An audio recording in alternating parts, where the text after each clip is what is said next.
کہ بچوں کی تربیت ہم کیسے کر سکتے ہیں اور ان کے لیے سب سے پہلے کون سی چیز ضروری ہے، تو اس حوالے سے بچوں کی تربیت اہم بھی ہے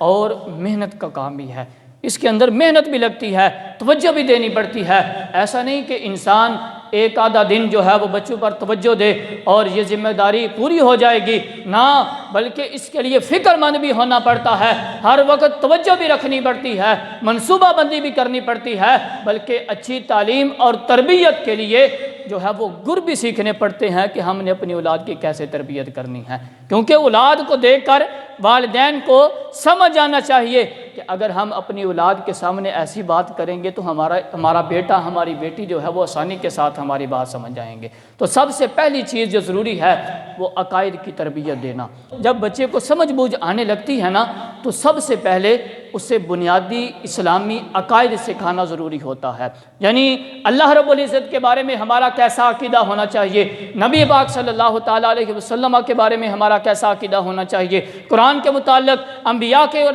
کرام کے متعلق، صحابہ کے متعلق اور اولیاء اعظام علیہم الرضوان کے متعلق ہمارا کیسا عقیدہ ہونا چاہیے، یہ تمام باتیں عقائد کے اندر آ جاتی ہیں۔ تو سب سے پہلے ہمیں اپنی اولاد کی عقائد کے حوالے سے تربیت کرنی چاہیے۔ حضرت سیدنا لقمان حکیم سلام اللہ علیہ، آپ نے اپنے بیٹے کی تربیت کرتے ہوئے کچھ نصیحتیں ان کو ارشاد فرمائی تھیں، تو رب تعالیٰ نے وہ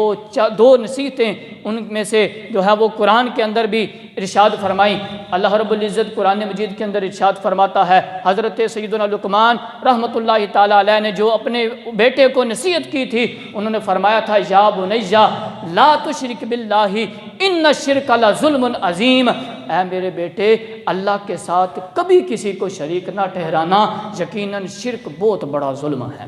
سب سے پہلے انہوں نے اپنے بیٹے کو یہ عقیدہ دیا کہ اے میرے بیٹے کبھی اللہ کے ساتھ کسی کو شریک نہ ٹھہرانا۔ تو اس کے بعد پھر میرے مصطفیٰ کریم کے بارے میں کیسا عقیدہ ہونا چاہیے، صحابہ کے بارے میں کیسا عقیدہ ہونا چاہیے، یہ تمام عقائد ہمیں اپنی اولاد کو سکھانے چاہیے۔ اور نمبر 2، قرآن کی تعلیم ہمیں اپنی اولاد کو سکھانی چاہیے۔ بنیادی اسلامی عقائد کے بعد جو سب سے اہم چیز ہے وہ یہ ہے کہ بچے کو قرآن کی تعلیم دی جائے، صحیح معنوں کے اندر صحیح تلفظ کے ساتھ بچوں کو قرآن سکھایا جائے اور ان کی عقل اور شعور کے مطابق قرآنی واقعات اور مضامین سنا کر ان کے دل کے اندر قرآن کی محبت ڈالنی چاہیے۔ حضرت سیدنا جندب رضی اللہ تعالیٰ عنہ نے بیان کیا کہ ہمیں رسول اللہ صلی اللہ تعالیٰ علیہ وسلم کی بارگاہ میں حاضری کا شرف نصیب ہوا۔ آپ فرماتے ہیں تب ہمیں ابھی 9 عمر تھے، ہم ابھی بچے تھے، تو فرماتے ہیں فَتَعَلَّمْنَا الْإِيمَانَ قَبْلَ أَن نَّتَعَلَّمَ الْقُرْآنَ،